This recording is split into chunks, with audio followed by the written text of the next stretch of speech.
Hi everyone, it's Bobbi-Jo and welcome to my home. I am coming to you with a little review about a book called The Spellshop, and it's by Beth Durst, and it is adorable, and I thought I would do a quick review on it for you. So it starts off with Kyla, who is a librarian in the capital city of her empire, and she's a librarian in a library that contains all of the spell books of the empire. So it is illegal to practice outside of certain people in the empire. So what is happening is that she is in the library, she's gathering books, and it is due to a revolution that has happened, and the library is currently burning. And she needs to decide which books she's taking. So she decides, she gets them into crates, she gets them in a boat, and she leaves. And that's, she's leaving the city of Elysium.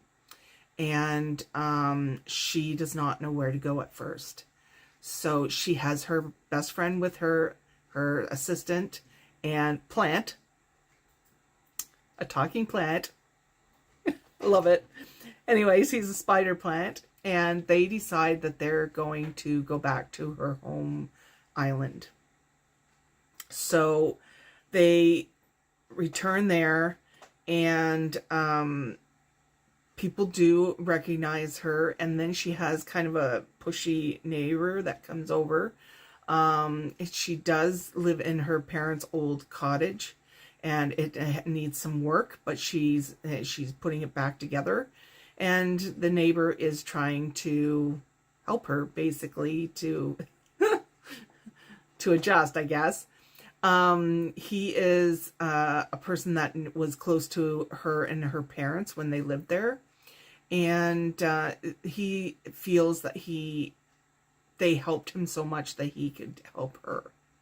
So eventually she says, okay, I need to make a living. I need to be able to eat. And what am I going to do? So she decides she's going to use just a little bit of magic illegally. She's going to use it to grow some berries in the backyard. So she does what she needs to do with the berries, and she makes jam. And she makes a deal with the local baker, who is going to buy her jam, and she gets supplies and things like this. So it's a good, you know, back and forth. And then she starts using small bits of magic for other things. I'm not going to go into those because I just don't want to have spoilers. But anyways, eventually there's potential consequences to everything. And yeah, so pros of the book, definitely the storyline slash plot. I loved it. I just loved it. The characters,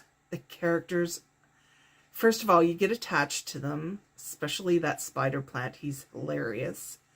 They have humor, they have yeah, personalities that you get attached to, and there's a wide variety of characters, right down to the chicken. I won't tell you anymore. Anyways, the writing is great. I could picture everything. The descriptions are fantastic. I could picture the characters. I could picture the environment. And I just, yeah, even down to, it's not just the characters, but also what they bring, like the creatures that they're dealing with as well, and small little things here and there that that make it a fantasy, I guess. And even though it is a fantasy book, I could see anyone reading this. Really, it's so adorable. The con, okay, so it's not really a con per se. It is a predictable book. The outcome is predictable. You've got to accept that. It's not about the outcome. It is about the story along the way. So, please keep that in mind. This is not a con. It's just, you know, just laying it out there. You know, with me, usually I don't want to be able to predict anything, but it just worked. So I would give this definitely a 4.5 out of 5. I'm gonna I don't know if it's yeah, I'll round it up to a 5 on Goodreads. And yeah, I definitely recommend reading it. All right, you guys, thanks for stopping by. Bye-bye.